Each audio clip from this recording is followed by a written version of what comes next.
Hey there, friends! Well, I've decided that today is the day I'm going to be planting my cool weather crops here.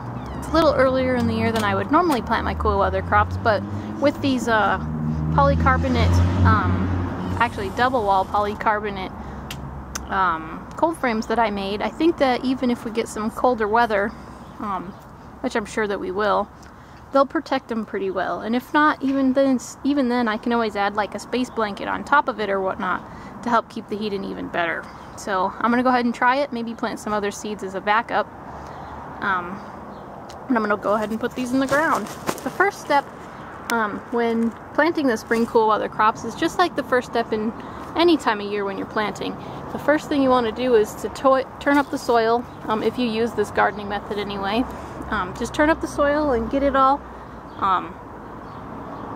you know, like aerated and everything. I've added some peat moss to this, but I haven't added anything else. No compost, no fertilizer, nothing.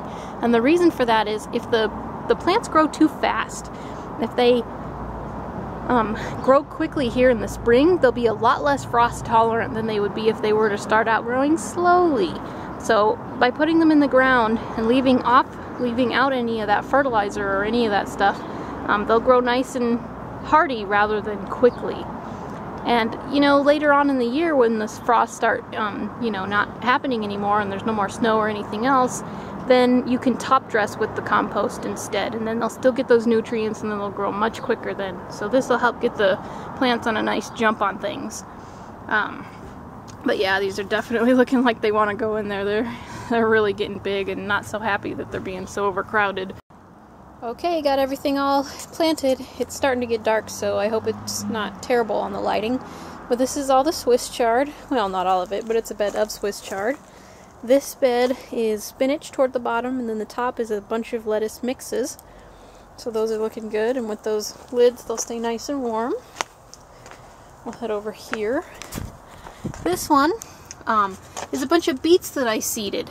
A bunch of beets, two different kinds actually, and I'm not sure what that is, but when I was mixing up the soil to get everything all ready, it was already growing, so I thought, might as well leave it and see what it is, and then chop it down here in a few weeks, and then let the beets grow in.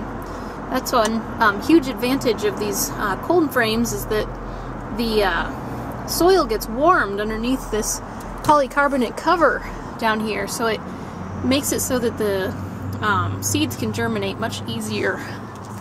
So right next door, here's that kale that I overwintered. Man, does it look pretty good. It is growing back and growing back fast. So it's been tasty, really good. These ones you can't really see too well. There's a bunch of little carrots. You can kind of see them in their little rows there, but they're still small. I just seeded them a couple weeks ago and they're just now coming up. So I have carrots and kale. The bed behind it, we have, those are leeks. They're really small.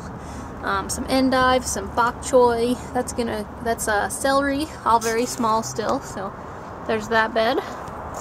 This bed is more Swiss chard, and then toward that side it's mustard greens.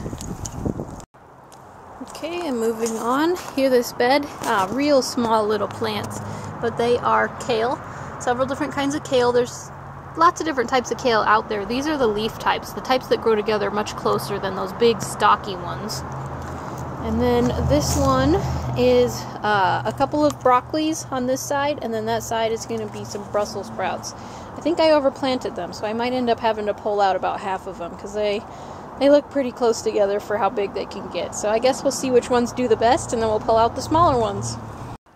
Okay, so just a real quick overview. As you can see, these cold frames really make a big difference in planting times. I mean, you can start stuff way, way earlier in the spring than you can if you were just planting out in the open ground. Both with seedlings because they're well protected, and seeds because they're starting earlier. So definitely cold frames are a lot of fun, and if you missed that video on exactly what you need on how to build them, go ahead and feel free to check that out, or I'll probably post a link below. There you go, planting spring crops in the cold frames. Thanks for joining me. And just a quick shot of what they look like all closed up and ready for the night frosts. A fleet of cold frames. Oh, aren't they cute? They're so much fun.